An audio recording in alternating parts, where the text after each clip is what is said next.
Hello, everyone, and thank you for coming to listen to my conference paper. I would also like to thank the conference committee for organizing this 2023 edition of the Haunted Shores Conference. In today's paper, titled An Oozy More Than Wet Assemblage, Slime and a Wayward Liquidity of Modern and Contemporary Oceanic Weird Narratives, I explore how oceanic weird fiction is foregrounded by the agencies of ooze and slime, when the thalassophobic horrors that emerge from such tales metonymically embody the ocean as a space of excess and in excess.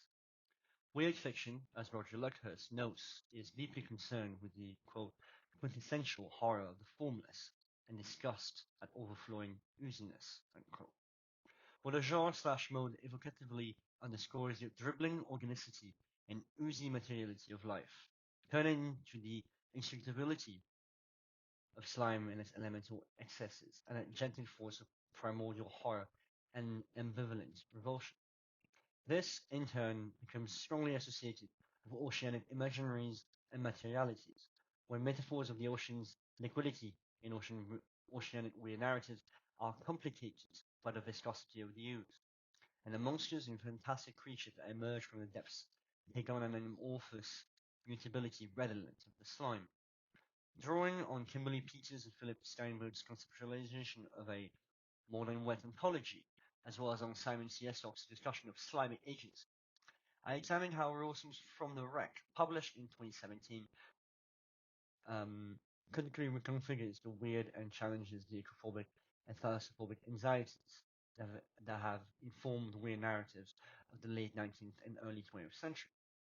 The novel builds upon weird motifs of material horror to subvert these anxieties and underscore the entangled, tentacular nature of intra-relationships between agencies, human and non-human, in oceanic environments. Such a depiction, in turn, foregrounds the ocean as a significant, more than wet assemblage, which, as Peters and Steinberg argue, quote, always exists in a broader universe of relations, unquote, and therefore, quote, exceeds its liquid form, unquote. In this regard, the ocean's materiality and metaphorical consistency appears heavier and more viscous because of its propensity to ensnare as well as enmesh. While weird fiction, particularly that of H.P. Lovecraft, is frequently characterized as a form of cosmic horror, deriving its feelings of dread from the recognition of the universe at large as an incomprehensible and uncaring universe. This is also a crucially material and materialist horror, complete with an excessive corporeality underscored by indifferentiation, transformation, and liquefaction.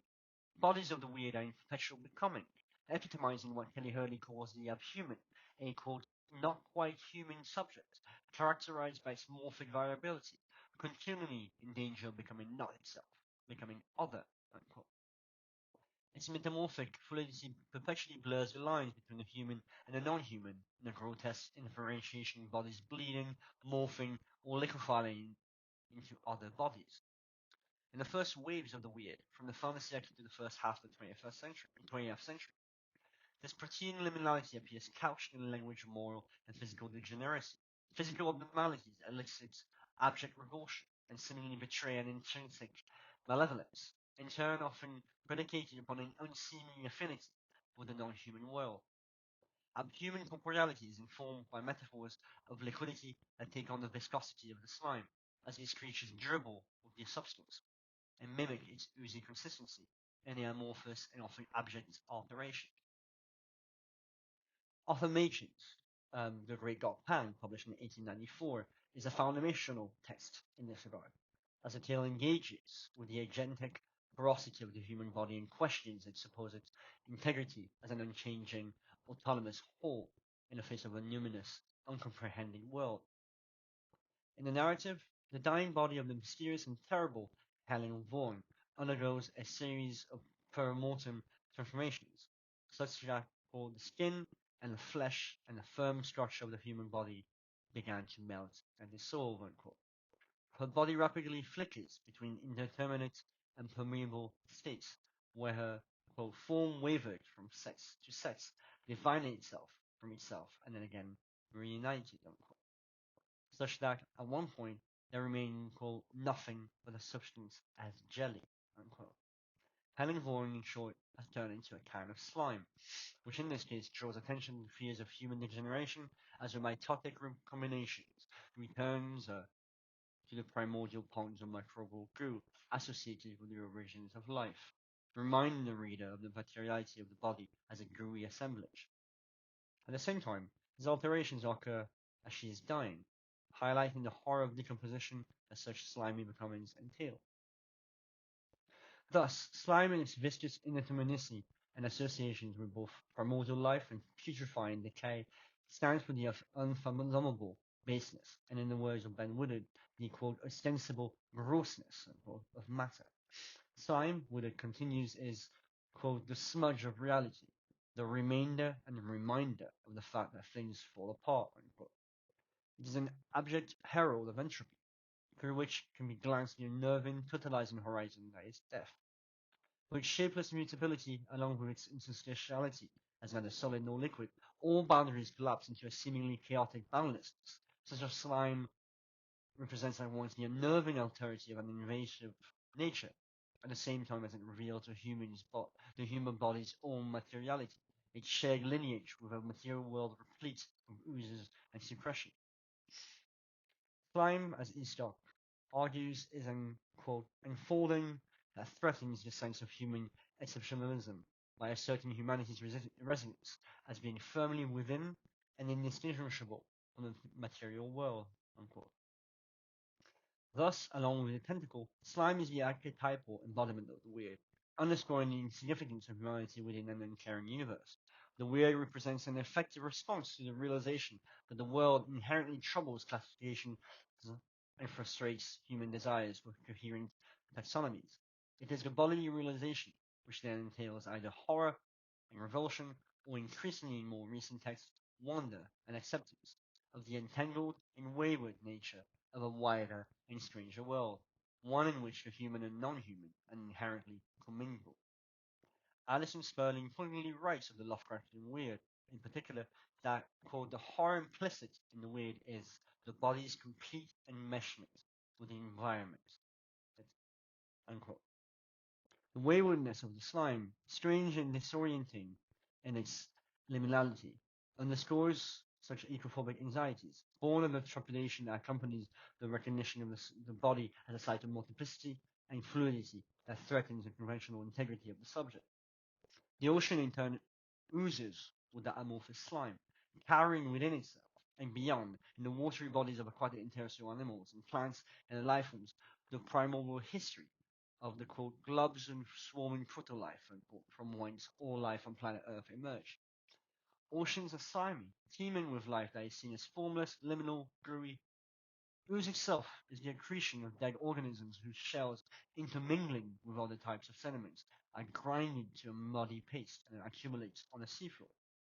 This ooze is a sticky, benthic graveyard, what Haley Brazier calls a quote salty death glue, unique to the seafloor, a tangible representation of an alien world. Unquote.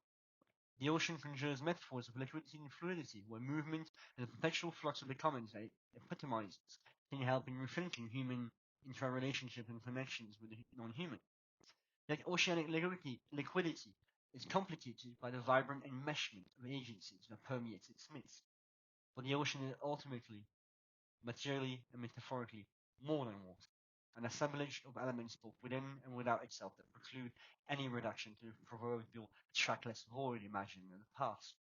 Rather, its own liquid materiality extends beyond itself. It sees its boundaries, and as Peters and Steinberg argue, becomes embodied, internalizing itself within the subjects that constitute the marine environment, which encompasses the material semiotic processes arising from its vast expanses and the social and cultural realities that emerge in its contact.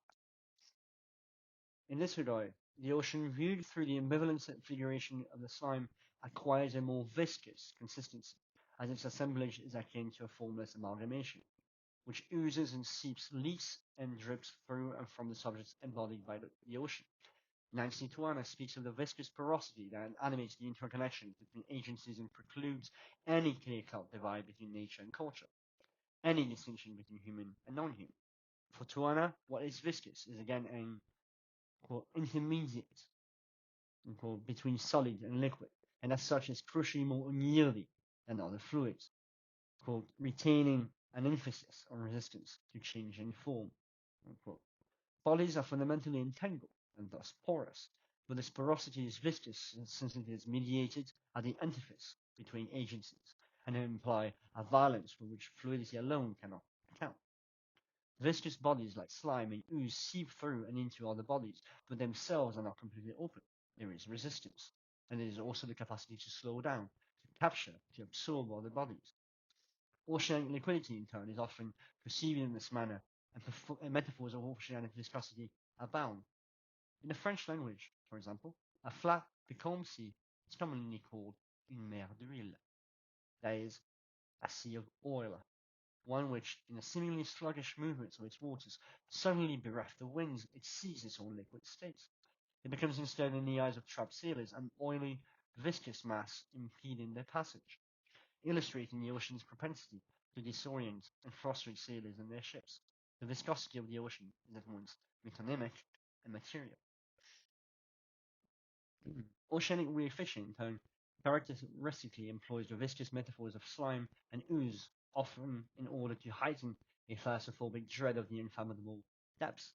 The weird are more explicitly concerned both textually and metatextually with the dissolving of material and figurative boundaries can help underscore this viscosity, acting, following Jolene Matheson, as a quote, phenomenological tool for confronting a more than human world, unquote, that provides an important and ever-shifting framework for thinking the ocean as an oozy assembly. Slimy human creatures conjured by the weird illustrate how ooze and slime become recognizable extensions of the ocean, what Peters and Steinberg call oceanic markers, material testaments of the ocean as an unnerving and invasive agency uh, beyond itself and present beyond itself and exceeding its liquid state into other bodies. Frank Lanc's The Sea Thing, published in 1925, exemplifies the connection between oceanic horror and ooze, where aquatic monstrosity is often characterized by a particular sliminess, the physical manifestation of a malevolent and frequently infectious environment. The narrative features a becalmed ship and her crew being beset by a sea vampire, who, assuming at first a human guise, ultimately transformed into a quote jettyish fishy monstrosity, covered with greenish scales, with pink suckers on its chest, unquote, thereby revealing an abject interiority encoded in the thalassophobic language of ooze and tentacle-like appendages. Before the creature can be properly seen, however, its latest victim, Tommy, in his screams, draws attention to the creature's dribbling oceanic excess as he yells, "Green eyes, ooze, mouth, wet," unquote. It is the ocean itself that is embodied in this subhuman oceanic creature, spreading beyond itself to attack the occupants of the ship, as the narrator highlights the liquid blurring between entities and objects in front of him. The creature covered him and seemed apparently about to absorb him. In its evil, distorted features, a long nail hands I recognized a caricature of the Vegi. But the evil in the man had sprouted. His legs and arms actually gave. They were like nothing in this world amid sun and moon and stars. They lengthened and enveloped and choked Tommy. After that, objects refused to retain their identity in my sight. They coalesced and separated and came together again. The objects on the floor merged with the table and chairs and bunkings. Unquote. Bernard Blanc's The Sea Thing illustrates how the weird underscores oceanic monsters as extensions of the sea itself, one that carries an evil intent and is transformative of those that heed its call. As a creature in the tale was originally a man who chose to go and live at the bottom of the sea. His transformation and inhuman appetite reflect thalassophobic fears of the ocean as violent invader acting the dissolution of the human within the monster. In turn, such a monster becomes shapeless and shape-shifting, like ooze, defying recognition and carrying the terrifying threat of incorporation within the formless totality of the ocean. The weird is replete with such features, and while these are not always directly associated with water or the ocean, the liquidity of their forms allude to a slimy organicity that conjures an aquatic material imaginary. The oceanic abhuman, in turn, makes manifest the aquacity of the weird and the weirdness of the aquatic, largely predicated upon a thalassophobic aesthetic and effect that underscores a consuming viscosity. Furthermore, the abhuman in its transgressive and excessive corporeality also embodies alternate ways of being in its perpetual motion away from one state and towards another, which in Oceanic Weird fiction is frequently underscored by slangic metaphors of viscosity and fluidity. These metaphors that in all the weird tales emphasize ecophobic and thalassophobic fears, in line with colonial and capitalist anxieties of control of the natural world and its mysteries, are increasingly reconfigured into more progressive discourses that underscore the importance of environmental awareness and of the entangled nature of life on a planetary level. Jane Rawson's From the Wreck rewrites and subverts a number of weird motifs, as it includes tentacular, grubby creatures from a deep ab-historical past and stresses the insignificance of humanity within a larger universe. The narrative, however, undermines the fear associated with such elements, and ultimately rewrites weird horror as a form of weird wonder. The sludgy, slimy mutability of strange life forms are not malevolent or unnerving, but equal participants in what Donna Haraway calls making king, in the processes of becoming with that form the basis of living and being together on the planet. From the Wreck features shape-shifting and tentacular alien life form, stranded for eons in the depths of the Earth's ocean. Their formless body similar to that of an octopus. It's capable of taking on and mimicking any and all creature. It is in constant flux, becoming sand, rock, goo, and other life forms, as it can, quote, squeeze into any space and shift into any shape, unquote. Its cephalopodic amorphousness and alterity is a nod to Lovecraftian creatures like Cthulhu, as it too traveled beyond the stars, beyond space and time, long before humans even existed as a species. And this species, quote, stretched their shapes into other life forms across 1,000,000 years and 1,000,000 places, times and ways of being, unquote. Lonely, searching for the members of her species, the creature leaves the depths and comes into contact with one George Hill aboard the steamship Agmella. She models her protein body into the likeness of another female passenger and subsequently saves him from the wreck of the steamship. George, however, feels forever haunted by the memory of this woman. The creature, in search of companionship and unbeknownst to him, remains in close proximity. Years forward, first in the guise of a cat, then instantly merges with his firstborn son, Henry, in the shape of a large birthmark. This in search of belonging, safety. In turn, this creates a tentacular bond of friendship between the two. Later on, she again tries to take on the form of that female passenger in the Agmella, dividing herself from the boy, where he felt his skin peel away from itself. He gripped his shoulder and recoiled at the unfamiliar humanness. On the floor, he saw a shape that was not a shape, its edges blurred, blending into floor, chair, wall behind. He shook his head, but would not focus, would not turn into sense. He put his hand out to touch and felt just a faint dampness, a faint scratchiness. He prodded harder, and whatever it was resisted his finger. Then a limb wrapped around his arm and sucked itself to him, and suddenly visible glowed, blurring and pulsing. The limb retracted, and again the floor went shimmering, feverish. Furniture and walls wobbling like he was seeing them through the heat of a room on fire. The shape solidified. The shape made a woman, and the woman made no sense. A small child's drawing of a mother, a figure seen through sleeplessness and tears. Unquote. The creature in Rawson's novel exhibits a protean corporeality very similar to that of Helen Vaughan in A Great Dark Pan, as its slimy, shapeless body seems to melt, its features becoming indifferentiated, turning into a blobby formlessness, which in its own dissolution displays the potential deliquescence of the human body mimics. In becoming goo, the creature closely reenacts Vaughan's revolting liquefaction, yet this becoming does not reveal a malevolent interior or ill intent. Its Oozy transformation is rather a different form of being, one that actively seeks companionship. It creates with Henry an emergent commingling of becoming, which in the words of Andrew Goodman is a, quote, a conjunctive relationship, change in motion, unquote. One that actively takes both slime and ooze as a material framework for thinking that is perpetually viscous into our relationship. The novel culminates with a confrontation between George and the creature in the shallow waters of Port Adelaide, where the former is made to realize that his lifelong fears were misplaced. And a reversal that actively undermines the conventional cosmic fears present in weird fiction. George is made to realize that while he is, quote, nothing, tiny speck in time and space, unquote, this insignificance is not cause for horror or feelings of inadequacy. Rather, it is a measure of the interconnectedness of beings within a larger totality, which a creature telepathically shows him.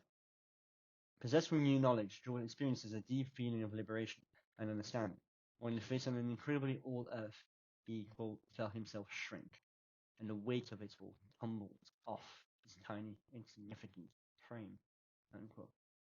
This is in stark contrast with all the iterations of weird fiction, where increased awareness of the terrible vastness of space and its mysteries would lead to mind-shattering madness and utter terror. From the wreck, instead uses the metaphor of viscosity and spatial fluidity of slime to emphasize at once a heightened sense of intellectual and emotional flexibility and prior resistance to change as viscous, sludgy blockage. And George looked into the hearts of stars and wondered how he had been so blind to it his whole life.